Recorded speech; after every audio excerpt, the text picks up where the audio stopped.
안녕하세요. 공기업 합격의 바른 길잡이 멘토 호랭문입니다. 이번 영상에서는 2024년도 건강보험 심사평가원 자소서 작성법에 대해 알려드릴 텐데요. 1번 문항부터 바로 살펴볼게요. 고객 중심의 사고로 내 외부 고객 만족을 실현하였던 경험이라고 얘기를 하고 있는데, 내부 고객은 동료나 직원을 의미하는 거고요. 외부 고객은 민원인 혹은 환자 같은 사람들을 의미를 하는 겁니다. 요게 언뜻 보면 조금 이렇게 어려워 보이는데요. 두 가지 루트로 접근하실 수가 있어요.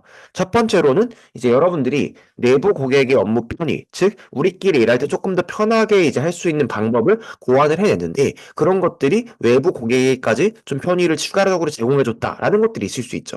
이게 첫 번째 사례고요. 두 번째로 여러분들이 외부 고객들을 위해서 뭔가 아이디어를 내고 조금 더 일을 편하게 만들기 노력했는데, 그런 것들이 외부 고객의 만족도가 올라가서 내부 고객이 편해졌든, 아니면 외부 고객이 좀 그 일하기 편해지는 게 내부 고객의 어떤 업무 편의에도 영향을 끼쳤든, 이런 식으로 내부나 외부 둘 중에 하나로 시작해서 그 어떤 효과가 다른 한편까지 전달되는 그런 방식으로 글을 풀어쓰시면은요, 아무래도 그렇게 어렵지 않게 이 소재를 결정하실 수 있지 않을까라는 생각이 듭니다. 그래서 요거 한번 참고해 보시고요. 그리고 이게 고객 중심 사고라고 했으니까 여러분들이 내부든 외부든 이렇게 하면 얘네가 조금 더 편하겠다라는 생각을 했다라는 내용은 꼭 들어가셔야 됩니다. 다음으로 2번 문항인데요. 다양한 이해관계자의 만족이라고 이야기를 하고 있어요. 근데 우리가 1번 문항 같은 경우에는 외부 고객이 끼어 있었잖아요. 근데 이 문항을 해석하면은요, 내부 고객 이야기입니다. 그러니까 여러분들의 동료랑 같이 일할 때, 혹은 뭐 협력업체랑 같이 일할 때, 이런 식의 이야기를 하고 있는 거고요. 여기서 내가 자발적으로 기여했다라고 말하고 있잖아요. 근데 이런 자발적인 기여는요, 항상 이유가 되게 중요합니다.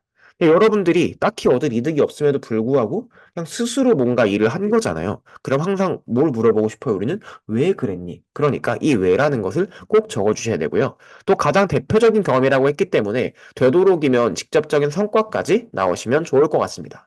그래서 협력 상황에 대해서 간단하게 설명해 주시고, 어떤 이해관계자가 있었는지, 그다음에 얘들의 만족을 이끌어내기 위해 어떤 노력했는지, 자발적으로 노력한 이유가 무엇이었는지 이거 꼭 나와줘야 되고요. 그 이후에 결과와 느낀 점을 보여주시면 되겠습니다. 다음으로 3번인데요. 본인의 편의와 공공의 이익 사이에서 고민했던 사례를 간략히 설명하고 어떻게 해결했는지 구체적으로 기사를 달라고 하고 있어요. 문제 해결은 결국 내가 공익의 이익을 더 추구했다라는 쪽으로 아무래도 좀 갈 수밖에 없겠죠. 이것도 2번이랑 조금 비슷해요. 어쨌든 내가 더 일을 쉽게 갈 수 있었는데 그렇게 하지 않고 공공성을 확보하기에 더 노력했다라는 거잖아요. 그래서 굉장히 비슷한 문항이고, 이것도 따라서 마찬가지로 이유가 가장 중요합니다. 예를 들면 이거 옛날에 이제 재학생이 한 명 썼던 소재거든요. 자기가 코로나 위험 지역으로 자발적으로 실험 강도 파견을 지원을 했대요. 근데 여기에 대한 이유를 말을 잘 안 해주더라고. 근데 이렇게 되면은 조금 이제 우리가 전달력, 설득력이 떨어질 수 있죠. 근데 만약에 제가 먼저 용기를 낸다면 다른 사람들도 함께 지원해 줄 거라는 믿음이 있기도 했고, 또 자격 시험 모집 담당자가 거기 갈 사람, 파견할 사람을 찾는 걸 되게 어려워하고 있었는데 이런 어려움을 외면하고 싶지 않았다. 라고 말하면 어떤 느낌이 들어요? 이 친구는 진짜 이 조직을 생각하고 동료를 생각해서 먼저 갔구나라는 느낌이 들죠. 그러니까 저런 것들이 꼭 담겨 있어야 된다라는 이야기를 하고 있는 겁니다. 그리고 이런 문항들 특징이 뭐냐면은요. 어쨌든 내가 이렇게 둘 중에 하나를 선택해서 행동을 했잖아요. 그러면은 좀 마지막에 뭐뭐 했습니다. 뭐뭐한 결과를 이뤘습니다로 끝나기보다는 한 문장 정도는 내 생각이나 느낀 점이 들어가시면은요. 좀 전반적으로 글에 울림이랄까요? 여운이 남는 효과를 얻게 됩니다.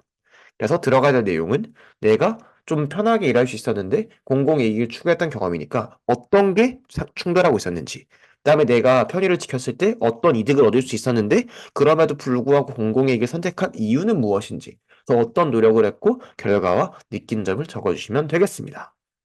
마지막 4번 문항인데요. 경험해보지 않은 새로운 과제나 업무를 맡아서 이를 성공적으로 해결했거나 실패했던 사례에 대해서 이야기를 하고 있어요. 이것도 마찬가지로 새로운 과제나 업무를 맡았으니까 일단 그렇게 맡게 된 배경이나 이유를 먼저 설명을 해주셔야겠죠?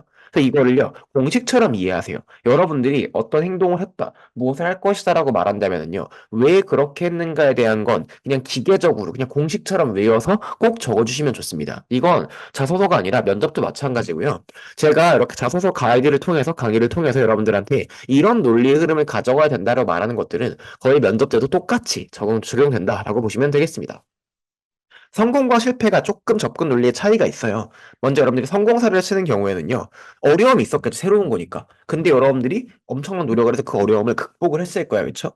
그리고 이 과정에서 여러분들이 성취를 통해 느낀 게 있었겠죠. 이런 플로우로 가시는 게 중요하고요. 반대로 실패했던 경우에는 내가 잘 해내기 위해서 노력을 굉장히 열심히 했어요. 근데 그럼에도 불구하고 내가 왜 원하는 결과를 좀 얻을 수 이제 없었는지, 그리고 이 실패의 과정을 통해 내가 무엇을 좀 배우고 느꼈는지, 이 순서대로 글을 작성해 주시면 되겠습니다. 그래서 들어가야 될 내용은 이렇게 참고해 보시고요. 그리고 제가 공기업 취준생 정보 교류방을 운영을 하고 있습니다. 여기 오시면은요, 자소서, 취업 준비, 면접 관련된 모든 질문들에 대해서 제가 되게 열심히 답변을 해드리고 있고요.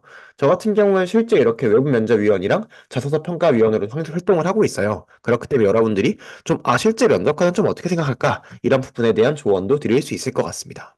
그래서 강의 하단 게시글에 오카방 링크가 있는데 참여 코드 1784 입력하시고 들어오셔도 괜찮고요. 아니면은 좀 오픈 카톡방에 호랭모 검색하시면 제가 운영하고 있는 방들이 나오는데 거기 들어와 주시면 되겠습니다.